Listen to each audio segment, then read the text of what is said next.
I come from a country, Lebanon used to be the only majority Christian country in the Middle East. Most people don't know that. When they think of the Middle East, they think it's all Islamic countries.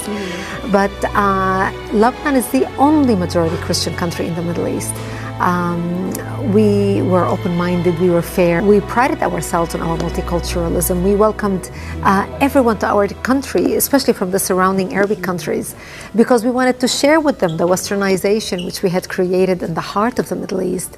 Muslims used to send their children to come study in our universities because we had built the best universities in the Middle East.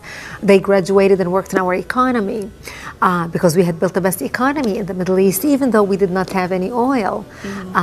Lebanon was known as Paris of the Middle East, the banking capital of the Middle East.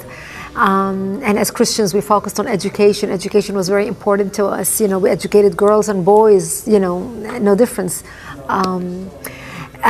We were living the good time. Unfortunately, all that began to change by the 70s because of two things. The enlargement of the Islamic population in Lebanon, because we Christians marry one spouse until death do us part. We don't have many kids. Muslims, on the other hand, are allowed to marry up to 4 wives at a time. Now, of course, not all of them do it, but enough of them do it that in our country, in Lebanon, by the 70s, the Muslims became the majority. And once they became the majority, they started massacring the Christians and killing the Christians.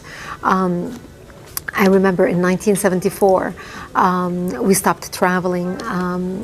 We used to go spend Christmas and Easter in Beirut with the rest of my family. And we stopped traveling, and I would ask my father, why aren't we going to Beirut for Christmas this year? And my daddy would say to me, well, we just decided to stay home this year. And you know, I couldn't understand why. And later I learned is because Muslims started setting up fly-by-night checkpoints, and they would stop Christian cars traveling. And when they would get people out of the car and look at their ID and find out that this is a Christian family traveling, because in Lebanon our religion is written on our national ID, on your driver's license, on your passport. So when they see that this is a Christian family traveling, they would get everyone out of the car and shoot them in cold blood. So we became prisoners to our homes and our cities and our communities.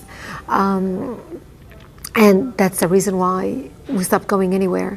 By 1975, that's when the war broke out, the civil war. And the war broke out because Muslims walked into a church on a Sunday morning and began firing, shooting at Christian worshipers, and injured hundreds and killed 4 people. And that's what started out the all-out war.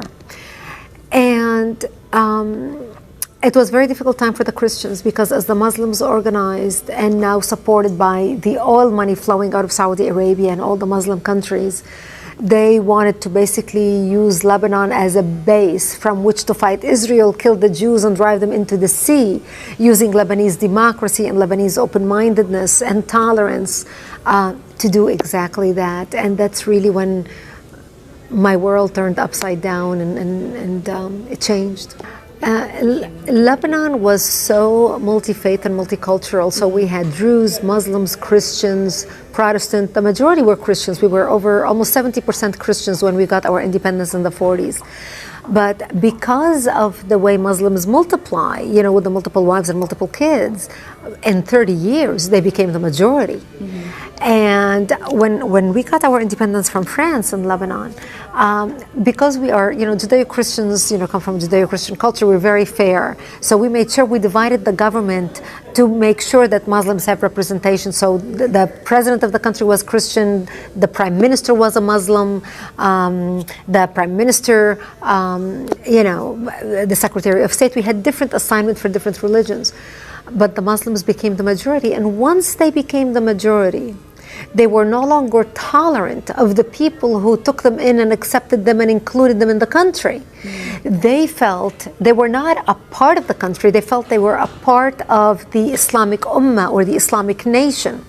So when they turned against their brethren Christians who lived in the same country, and Jews, but specifically the Christians, they began massacring us in large numbers because they thought we are in power now and therefore we set the rules on how things should be. And that's really what drove the country into war. We had the problem controlled when it was only the Christians in Lebanon and the Muslims in Lebanon, but what aggravated the situation was the influx of the Palestinians out of Jordan, who came to Lebanon, and Lebanon was the only country who took them in. Because we were the only country that accepted the third wave of Palestinian refugees, while the Muslim countries did not want them. And that's what really changed the situation. That's what tipped the scale.